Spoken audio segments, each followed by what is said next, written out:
Hello everybody, how are you doing? My name is Rob of Rule of Two Review, and welcome back. So today is one of my favorite days because it is Q&A day. Those of you who have been around for a while know that I love to do these every once in a while. I've kind of been on a schedule of around every other month or so lately. For a period of time, I liked doing them scheduled kind of around a specific event, like E3 or a Nintendo Direct. The reveal of the Switch, for example, back when it was going to be the NX and it became the Switch. I did one at that time as well, and they're always a lot of fun. I put the call out on Twitter and on Facebook for you guys to give me questions about any topic. You know, they're always typically centered around gaming and Nintendo, but every once in a while I get topics about other things like movies or music or Star Wars or food or just whatever. And it's a ton of fun. It's a great way for me to interact with you guys. It's a great way for you guys to hopefully get your questions answered by me and get a shout out on the video and all of those fun things. And I put a call out earlier today for questions, and questions came really fast and furious. I got a lot of questions in a much faster amount of time than I usually do. Typically, I put the call out and I wait a couple of days to try to get, 13, 14, 15 questions between the two areas that I want to pick from. And I got a whole bunch between both, and I was able to whittle it down to like whatever 12 or 13 I have today. And I was like, wow, I got enough so fast that I could probably just record it on the same day. So that's what we're gonna do, is our Q&A. And again, it's my favorite day. I just get to sit back with you guys, share a beer with you, if of course you are of drinking age, which you should be if you're gonna be having a beer with me, but that's what I'm doing. I'm gonna have a beer and I'm gonna chat with you guys about all the different crazy gaming and movie topics you have for me. So as per usual, we'll start off with some Twitter questions before moving to Facebook to finish out. So, starting with today's first question on Twitter, coming from Horace Din at Horace Din. So what is up, Horace? Thank you so much for asking a question and being the first one today. So Horace's question is, will Smash Bros. For the Switch be a Wii U port or a new entry? Which new characters do you want in it? The one and only Smash Brothers question. This is such a weird thing to go into. For a while, I didn't ever think we were going to get a Smash port or, any sort of announcement of a new Smash game anytime soon. Then when I kind of saw what Nintendo was doing with some of their Wii U ports and even some of the other companies that are porting other last-gen games to the Switch, it's like, maybe there is something to that. We might see a Wii U Smash port. But we're also kind of going a pretty long time without hearing from Smash or hearing about this port, and it seems like Nintendo's starting to move on to all of the newer things now, so it's really tough to say. At the end of the day, between a port or a brand new game, I'm tending now to lean more towards a new game than I was probably even 2 or 3 months ago. A few months ago, I probably would have said, yeah, they're probably going to do the Wii U port of Smash Brothers, do the deluxe version of Smash, which would have been fine, and I would have understand why, and it definitely would do really well and sell a lot of copies and make a bunch of money, and that would be great. But at this point, now that we're coming up to the holiday season for the gaming industry, and we're, slowly creeping up even on 2018, which sounds crazy to say, I feel like by the time 2018 rolls around, when we finally hear from Smash, which I think we will next year, I feel like it's probably going to be a new game. I don't feel like that's a lock. I mean, there's a really good chance that it does turn out to still be a Wii U port, so it's tough to say 100%. But I'm leaning slightly more in favor of a new Smash than it being a Wii U port. And for the record, I would prefer a brand new Smash Brothers than a port. I mean, there's a whole different conversation. Maybe I'll make a video about this, about which one it makes sense to do next, a port or a new Smash. How much more new things can you throw into a Smash Brothers game? It's a good question, and it's just hard to answer. Like I said, that needs its own video. As far as characters that I want in it, the only one that I will continue to say forever and ever is Travis Touchdown. And I said that way before we had the reveal of Travis Strikes Back, and way before Suda even came out and said, hey, I'd even like to see Travis in Smash Brothers. He said that like a week ago. And I was like, dude, I've been saying that forever, man. I voted for Travis Touchdown in the voting for the Wii U version that eventually led to Bayonetta. I was like, guys, vote for Travis. But he was small potatoes at the time, so I knew that that wasn't going to happen. So, good question. I'm leaning more towards a new Smash, and boy, do I want Travis Touchdown in Smash Brothers. Our next Twitter question comes from Ryan Morgan at BishyBoy1337. I love that name for some reason. Ryan asks me, after finding out Doom is going to run at 720p docked, do you think third-party devs are just trying to rush out lazy ports right now for the Nintendo Switch? So, thanks for the question, Ryan. However, I do not agree with your use of the word lazy port, especially when it comes to Doom. I get the question, and the question does have merit, but I just feel like that's a little bit harsh to Doom to say that it's a lazy port. And maybe you don't even mean that specifically towards Doom, and you're just talking about other things, so that could be the case. Regardless, answering your question, for one, overall, everything I understand and have seen from Doom on the Switch, I'm impressed. The developers are impressed. All of the press and the other outlets and big YouTubers and people who've been able to play the game in portable mode, at least, have all been very impressed. All positive things coming from Doom on the Switch right now, and this is really great news. I am crazy excited for it. But then we learned the game is locked at 30 frames per second. That is confirmed. And when it's docked, it is going to be 720p instead of 980 or 1080 or whatever. And people really, really get into the resolution thing. For me, once you hit 720, I'm pretty much satisfied. It's like we're in HD territory. I know a lot of people claim to be able to see the difference between 720 and 1080, and I haven't ever tried to tell the difference, but something tells me I wouldn't even notice, and even if I did, I don't think I would care. So I might have a different perspective than a lot of people who are really invested in 1080p and 4K, and I just don't care. So when it comes to what Doom is, to get this game running on the Switch in the way that it is, in a way that's impressing all of the gaming industry and the gaming press right now, I don't think that it's an example of a lazy or a bad port. I think that we should see it as a positive thing. It's a very graphically intensive game. There's a lot going on. I've played it all the way to completion on the Xbox One. It's an amazing game. It's going to be fantastic on the Switch. I'm nervous about 30 frames per second, but I'm going to give it a shot because I believe that if that would ruin the game experience, then they probably wouldn't be releasing it. The fact that they're releasing it, I'm sure that means that it still is going to be good for that kind of gameplay. Now, the bigger question is if I think that somehow this all is giving us an indication to other developers making lazy ports. And I think about things like Rayman or Resident Evil, Street Fighter, other things that we know are coming down the road, 2K, FIFA. And honestly, I just don't think we've seen that much evidence of lazy ports. Honestly, I think the big story this year has been the fact that we're seeing the exact opposite. With the Wii U, we did see, unfortunately, a lot of that. And, you know, I love the Wii U, man. To my dying breath, I will state how much I love the Wii U and the gamepad. I know I'm a weirdo, but I believe that. Now, when it comes to the ports on the Switch, we're not seeing that. I mean, we're seeing a lot of developers put different amounts of time in. I know, for me, I think what EA is doing with FIFA, at least until I play the game, on paper is great. They made a custom engine. They did the best they could. Apparently, the graphics are really good and it runs really well. It's missing a mode, but they created a ground-up version specifically for the Switch. To me, that's impressive, and it is also anything but lazy.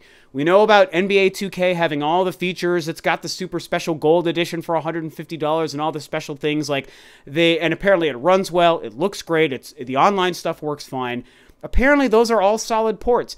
Doom, to me, looks like an amazing port. Rayman's going to have all the DLC.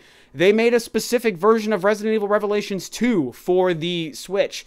So these things are just all showing me right now we're not really in lazy port territory. Now, some of these games aren't out. Maybe they all come out and they turn out to be bad. Maybe Doom really isn't very good. Maybe EA did screw the pooch with FIFA. Maybe WWE turns out to be a really crappy port. Who knows? All these things might happen. But right now, it looks like that isn't the case. So to really just answer your question, I think that we're not in lazy port territory, and we should see that as a good thing. I've been very impressed with the third-party developers so far. I think everyone is running to catch up, so we're getting last year's games and last generation games now. LA Noire is another big one, by the way. But I think by next year, we're going to see a lot of these same companies announcing newer games for the console.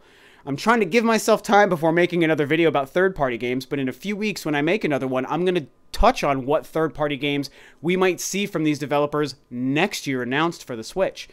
So at the end of the day, no, I think Doom looks great, and I think that overall, the third parties are doing pretty well on the Switch. Next question on Twitter I'm quite excited for. It comes from Fluffy the Ostrich at Fluffy the Ostrich on Twitter. Great name. I love a good Twitter name, you guys. I really do. So that's an awesome name. Fluffy asks me, what would you think if they brought back Ahsoka Tano in one of the upcoming movies? I haven't watched Rebels, but from what I know, she wasn't actually killed on screen. Maybe I'm wrong, though. I still think it'd be an interesting plot twist. So, there's a lot going on there. That is a Star Wars question for anyone who isn't familiar, and I am the biggest Star Wars dork in the world.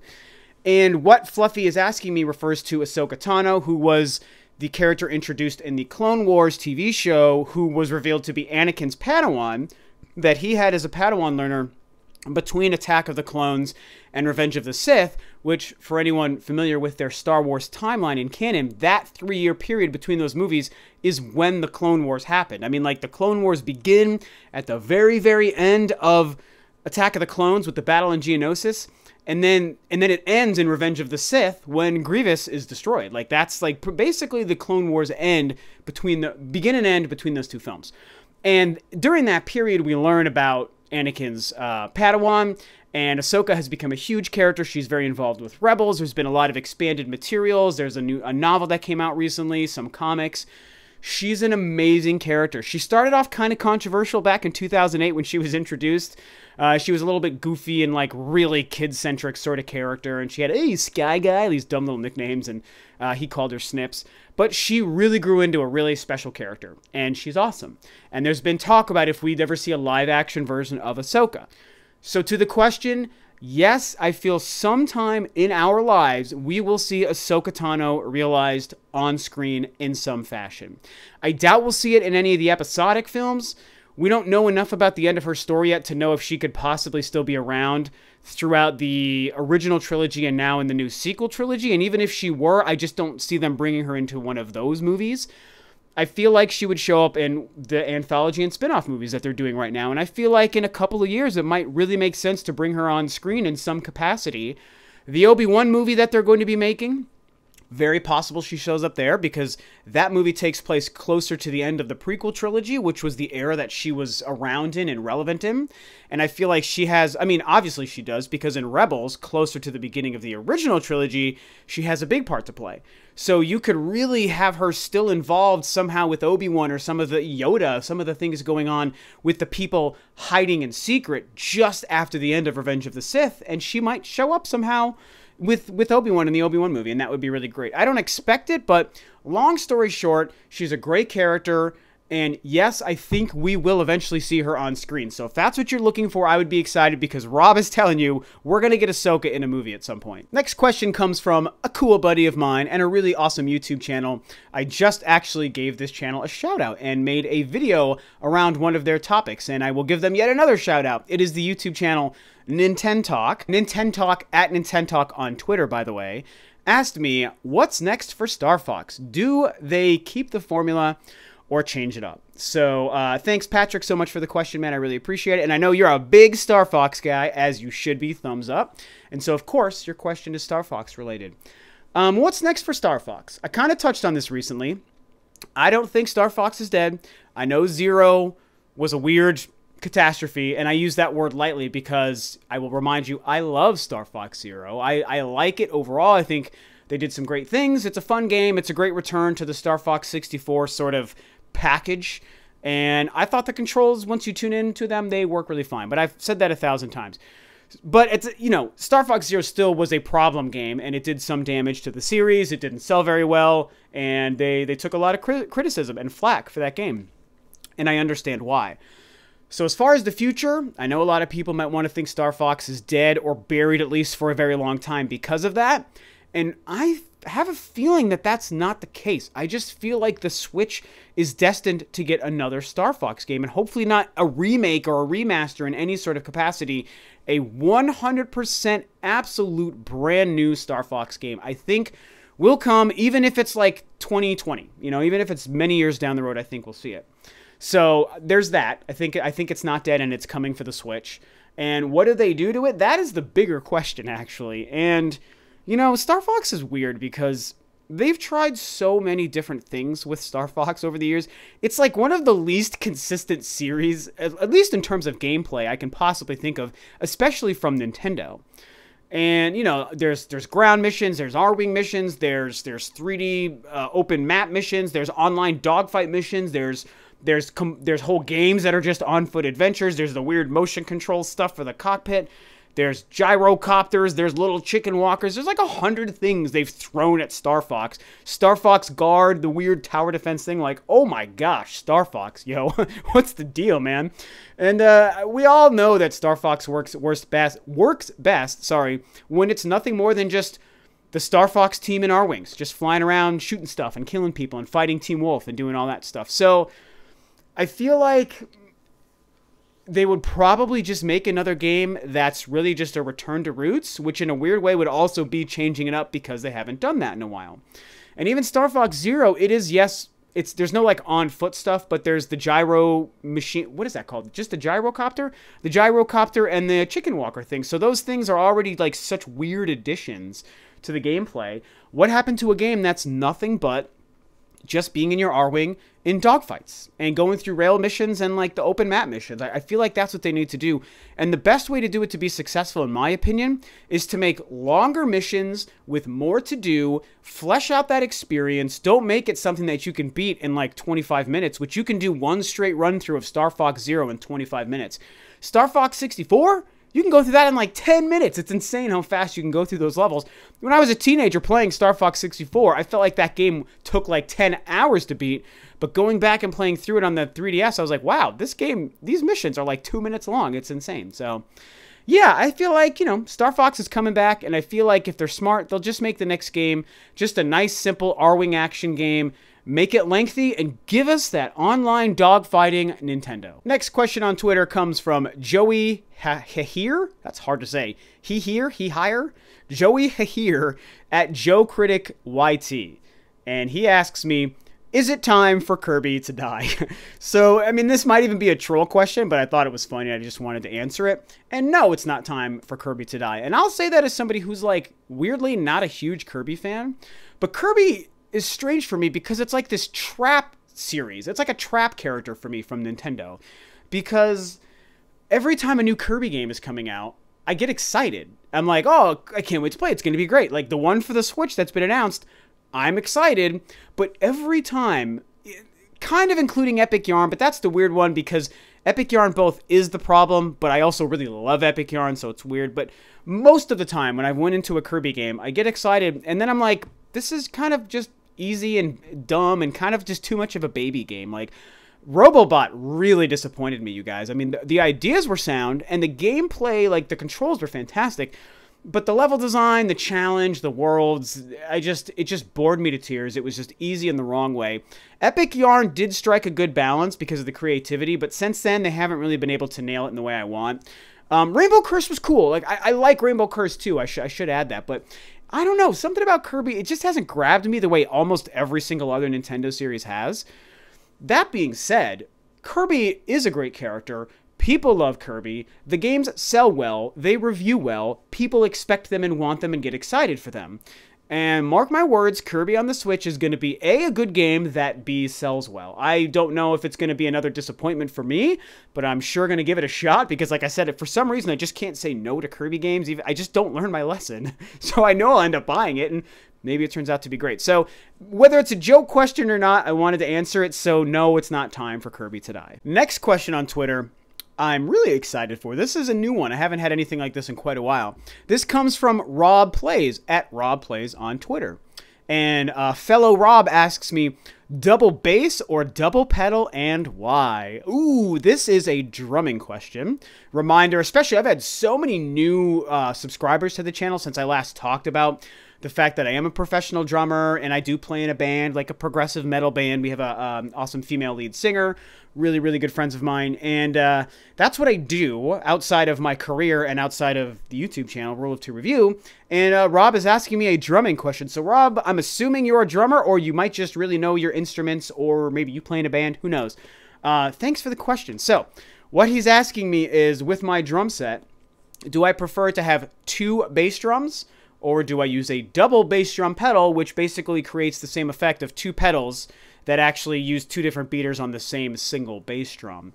And I've never shared much from the band in the past. I'll flash a couple of pictures here of what my kit, my rig looks like at our practice space, and 1 or 2 of me playing maybe on stage or something. I'll find some pictures to throw up there just to kind of give you an idea of what my rig looks like. You'll see I'm playing on 1 bass drum. So this question doesn't appeal to a lot of my audience, so I'll try to make this quick. There's no real ideal preference, I guess, because it just comes down to so many factors. It comes down to room and money, I think, is the real thing.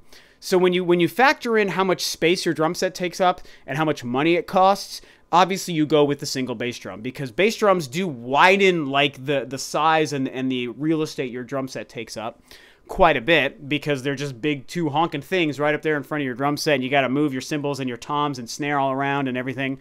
And then they're expensive. I play on really nice Tama drums, Star Classic Performer kit, all birch shells.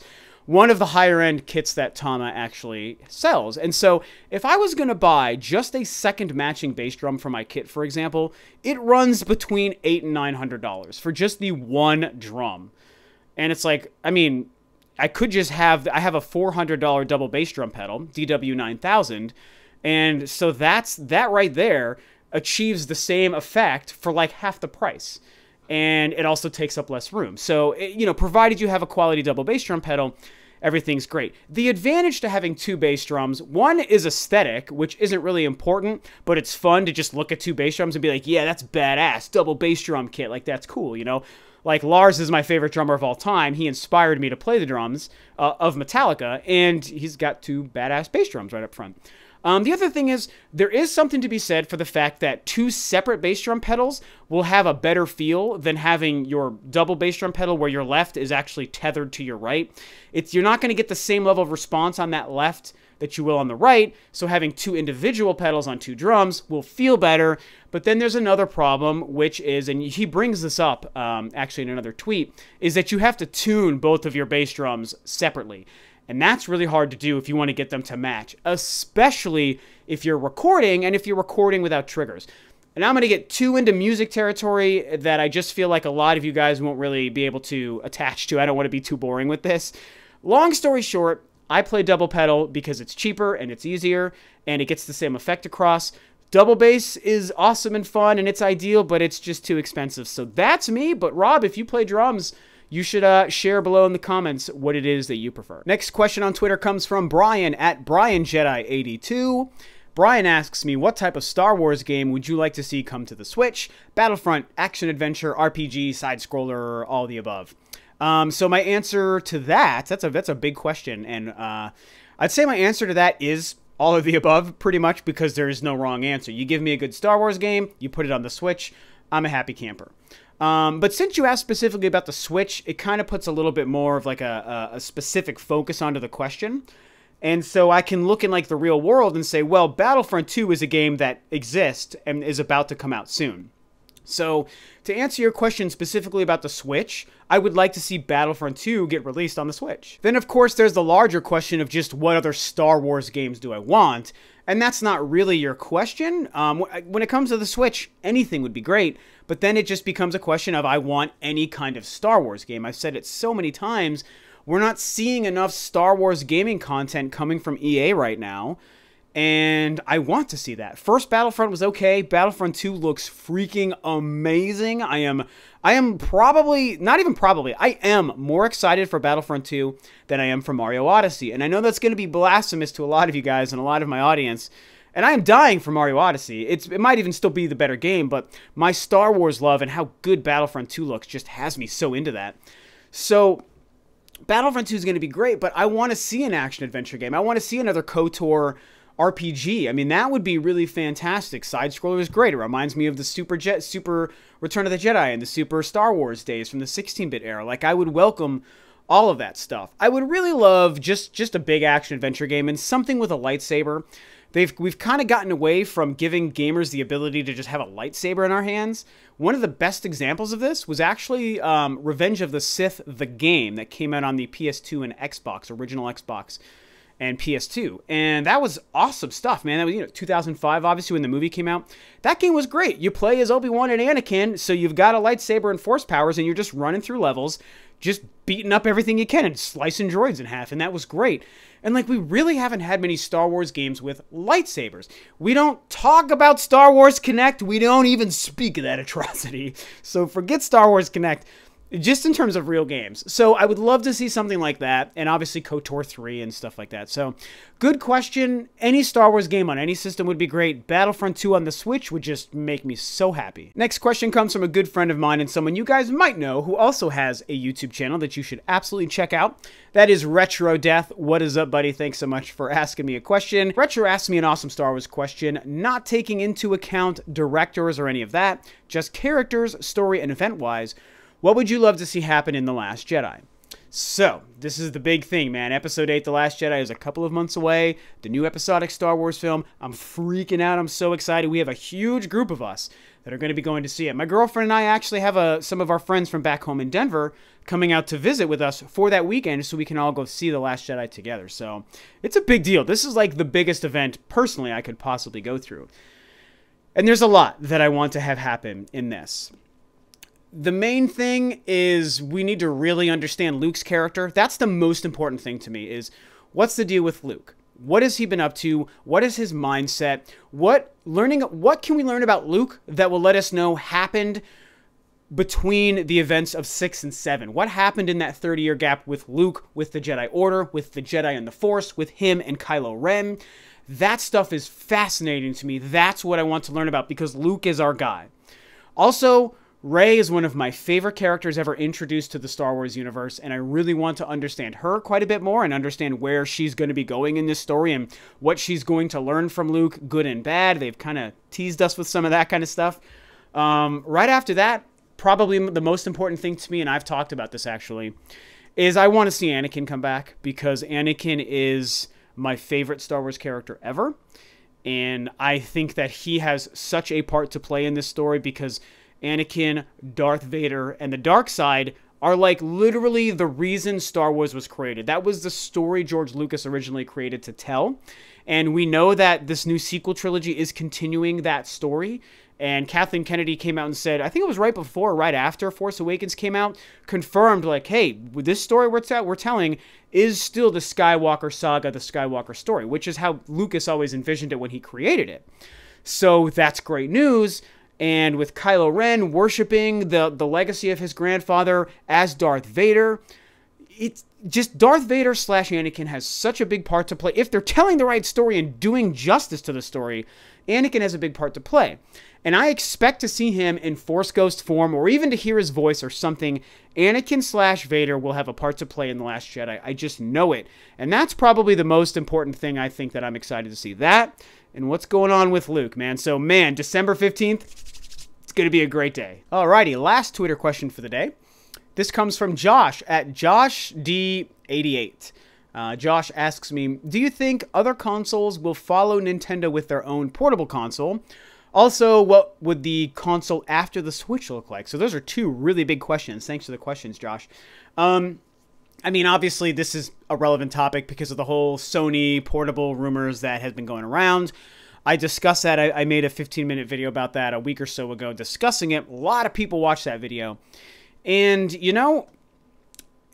that's tricky, man, because you talk about somebody trying to compete against Nintendo in the portable space. And even before the Switch became the Switch, that was a risky endeavor. We saw that with the DS and the 3DS lines. Sony couldn't make a dent. And Neo Geo's tried in the past. They couldn't make a dent. Atari tried in the past. Sega, no one could make a dent. And then the Switch comes out, and that turns out to also be a portable. It's a console and a portable, and it's amazing, and everyone's buying it, and it's just like this unstoppable thing right now. So then you think, gosh, is someone else even yet again going to try to compete against Nintendo? I do think it's possible. I've said it before, and I'll say it now, even though on the September 9th thing we didn't see anything from Sony with this, I still think that there is a possibility that Sony will eventually again decide to try to make another portable and try to compete against Nintendo. And as I said on my video, I like that idea. In fact, I love that idea because I think that Sony would only make a quality machine. Hopefully it gets a quality library, And as I said on that video, it creates competition for Nintendo, which is a good thing. Competition is good. It is great. I love Sony anyway, so just make a great portable. And then it's like, wow, I have my Switch, my 3DS, and my Sony portable. Awesome. I just have more devices to play, hopefully great games on. So that is fine to me. The real question, though, is would Sony do it or would Microsoft do it? I'll answer Microsoft, and the answer is no. Microsoft is absolutely not going to do that for so many reasons. We know they're struggling with the Xbox brand. It is so expensive to create a whole new business model and a whole new piece of hardware that's a portable and try to infiltrate that space, even without a Nintendo in the portable space. It's a big, expensive, crazy endeavor. And Microsoft could afford it, but that wouldn't make it a smart business decision. Sony has a better leg up. I think that they could make a third go at it and be successful. Yes, it is possible. But there's also that huge chance that if they do try it, they don't succeed. So, tough to say. I feel like we're a whiles away from seeing anyone else try to compete against Nintendo. But I think eventually, even if it's not Sony or Microsoft, and even if it takes 5 or 10 years, we're going to see someone else try to compete. It will happen. Even if it's Apple or something weird. It's going to happen. The console after the Switch, whew, that's a big one. That is such a big question because I just don't even know that I can predict. Half of me wants to say they're going to make a traditional console again and still make it unique in a way that Nintendo makes it unique, but still make it just a home console that attaches to your TV, not a portable hybrid. Half of me thinks that's what they're going to do again. The other half of me thinks, well, if the Switch continues to be successful, why wouldn't they do that again? And so I think that that's also possible. So I think I'm going to plead the fifth on that question. It's a great question, but I think we won't be able to more accurately answer that idea until it's been a couple of years, maybe 2 or 3 years into the life of the Switch, we start to understand where Nintendo's going with it. That might help us be able to predict at that time if their next console is just a console or if it's another hybrid. Alrighty, let's move on over to Facebook. Thanks to everyone on Twitter who asked me questions. Sorry if I was not able to get to your questions, but let's do the old Facebook thing. Just a couple here, and then we will wrap up. So, first Facebook question comes from Matthew John Daniel Welch. Man, that name sounds familiar. I think this might be the second or third time I've answered your question, so you're getting pretty lucky, man. Thanks so much for the question. So Matthew asks me, hey Rob, hope you are doing good. I certainly am, thank you so much. I have 2 questions. Question 1, what surprise third-party games do you think the Switch will get, like Doom and Payday? And question 2, do you think Kylo Ren will betray Snoke and return to the light by the end of episode 9? Ooh, that's a good question. Love the videos and keep up the good work. Thank you so much, man. I'm going to start with the Star Wars question here. Do I think Kylo Ren will betray Snoke and return to the light? It's another one where it's really hard to say for sure, but you're basically asking a big topic that a lot of people have talked about. Is there a chance that Kylo Ren gets redeemed? Redemption being a huge theme in the Star Wars saga. Lucas really grounded the arc of his main characters in the idea of making mistakes and being redeemed, whether you're redeeming yourself or someone else is redeeming you and vice versa. That's the whole Anakin, Darth Vader, Luke Skywalker duality, and it's freaking awesome. When you look specifically at the first 2 trilogies together, it's incredible, the arc of all those characters combined, and redemption is just all over the place. Everyone's redeeming everyone. It's just insane. And it's great. So, yeah, I think there's a good chance. A lot of people say you can't redeem Kylo Ren. He's bad to the bone. He killed Han Solo. You don't come back from that. And also, it would just be nice to have a bad guy be a bad guy. That's all true. I won't dispute any of that. But I also don't think that that means that they're above redeeming Kylo Ren. I think that it might happen. I think if anything, and maybe, unfortunately, Carrie Fisher passing away might prevent this. Maybe this was the plan and now they can't do it. Or maybe they still can. I don't even know. But I started to think maybe Leia could be the one to help redeem him. And it'll be interesting to see how that plays out. I mean, the Carrie Fisher thing changes everything in such a huge way. So I can't put my chips on that idea anymore like I could before she unfortunately passed away. But I still think it's something to keep in the back of our minds. They might still be able to plant the seeds of it in Episode 8, in The Last Jedi, somehow. Or maybe it even happens in The Last Jedi, but I doubt it. So, tough to say. We don't know enough about Snoke either. I would probably, at this point, still more lean to the side that Kylo Ren won't be redeemed. But I think there's enough of a chance for it to happen that we should all be prepared for that possibly happening. The other question about surprise third-party games on the Switch, like I said, I plan on making a video specifically about this in a couple of weeks. So instead of going really deep into it, I'll just name one big title that I do think we will see announced next year for the Switch. And it's Call of Duty. I think that next year's the year we're going to get Call of Duty, guys. I mean, they didn't jump in this year. They weren't ready with World War II for whatever reason. Maybe they didn't trust the Switch. Maybe they didn't believe that they could port it to the architecture. And maybe now that they've seen the good sales and companies like Bethesda and Rockstar are showing, hey, you can do great things on this hardware if you do it right. Nintendo showed us how. Here you go. And I think that next year, with all of the amazing momentum in sales, and if that continues, and with Doom and Wolfenstein coming out, those are very, excuse me, those are very graphically intensive first-person shooters in the same vein of what a Call of Duty is. I just can't imagine that Activision ain't going to jump on that money train and want to make a version of next year's Call of Duty for the Switch. So that's what I'm putting my money on. One of the many. Again, I'll talk about it in a couple weeks, but that's what I'm putting my money on, man. I think we're going to see Call of Duty announced next year. And honestly, I love Call of Duty, and so that makes me really excited. Next Facebook question comes from Ian Morley. Ian Morley asks me, got to be Eternal Darkness related, when that's totally fine with me. He says, basically, do you still think there is a chance that the Eternal Darkness sequel is still in production? There have been numerous rumbles over the last few years, and with Nintendo renewing the copyright, is it time? HD Rumble would be perfect with that style of game, especially for the sanity effects. I'm almost drooling thinking of it. Well, Ian, so am I. In fact, probably so are most of us who know and remember that game. Eternal Darkness is fantastic for the GameCube. I have it sitting over here in my game stack. It's incredible. Your question's tricky because you talk about the sequel that was being made and if that game is still in the works. To me, the idea of an Eternal Darkness sequel is kind of twofold, because what I think you might be talking about is the Shadow of the Eternals game that was like a crowdfunded thing that Dennis Dyack tried like in 2011 or 12 or so, and it didn't meet its goal and it kind of disappeared.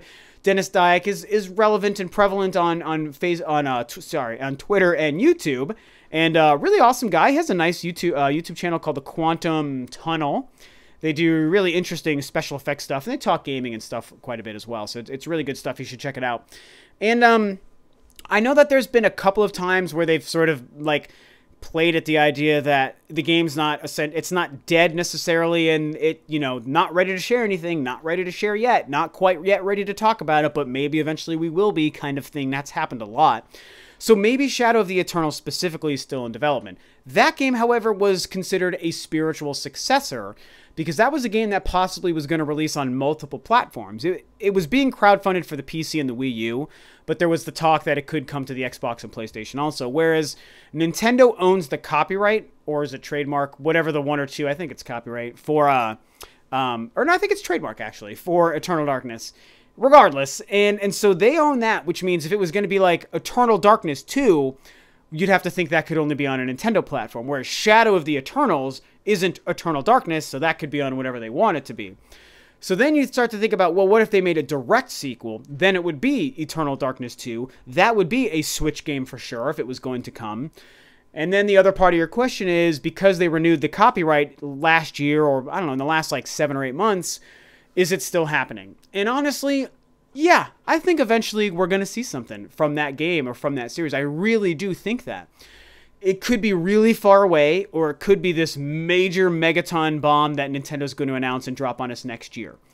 Tough to say on that one as well. If you've noticed with a lot of these questions, it's tough to say. It's really hard to predict the future with these things. But I just got this feeling about it, man. I mean, the renewal of that trademark, why would Nintendo not let this thing die or let it go? It could be something like just the, a virtual console GameCube release, maybe a remaster. Those would be exciting, but a true, honest-to-goodness sequel, like involving the Roivas family, which was the starring family of that first game, that is so exciting. You nailed it with the Joy-Cons and the HD Rumble on the sanity effects.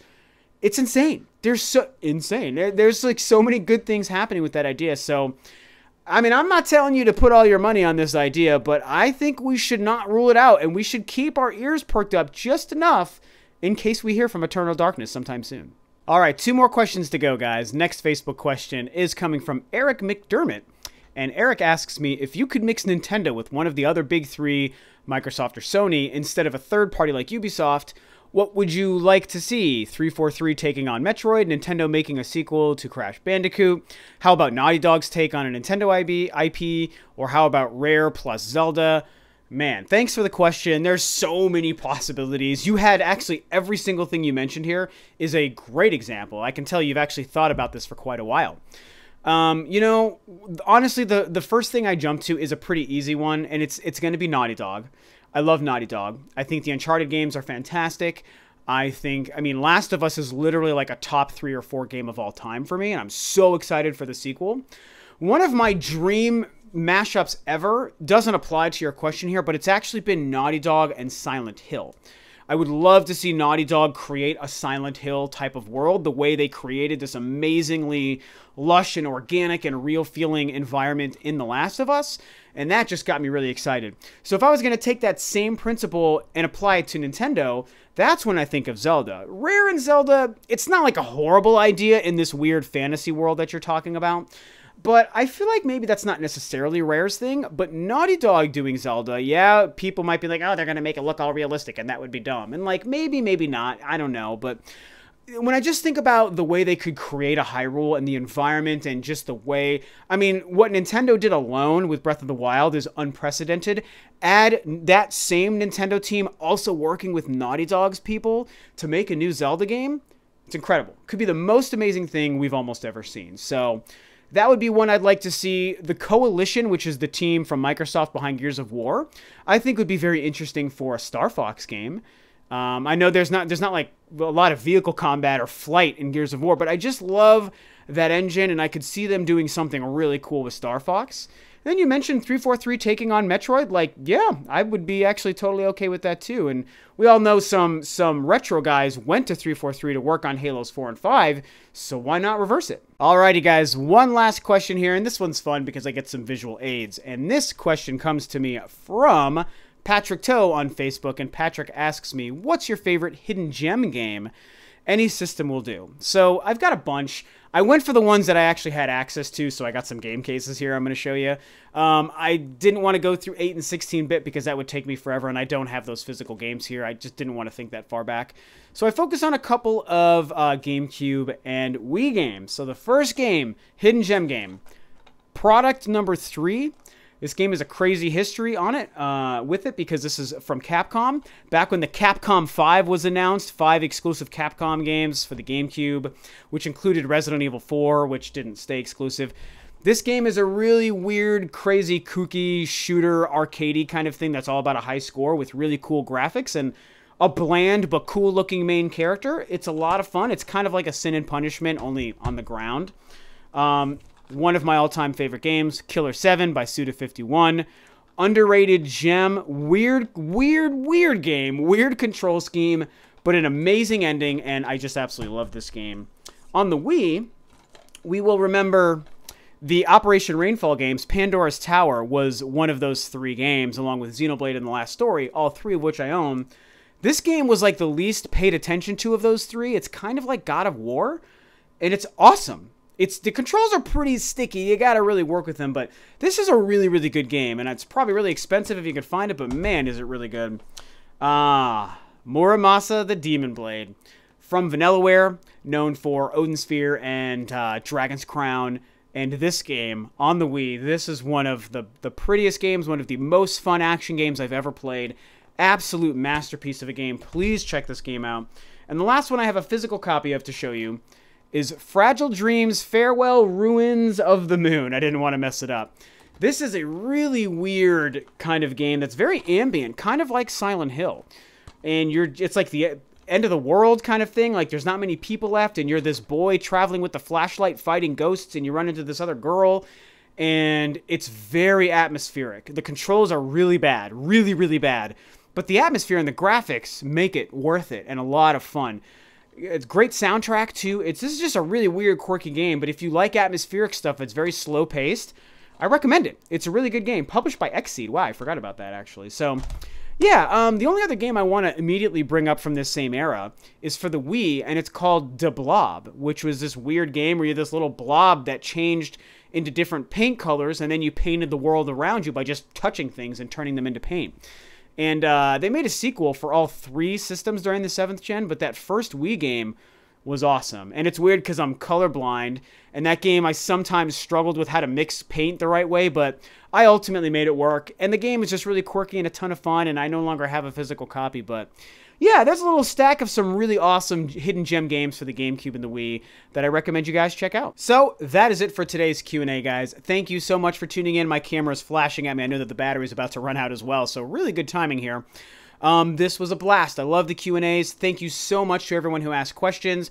To everyone whose question I did not get to, I am sorry. I cannot answer every question on every Q&A. These things are long enough as it is. This is probably going to be an hour long. It's like just so crazy.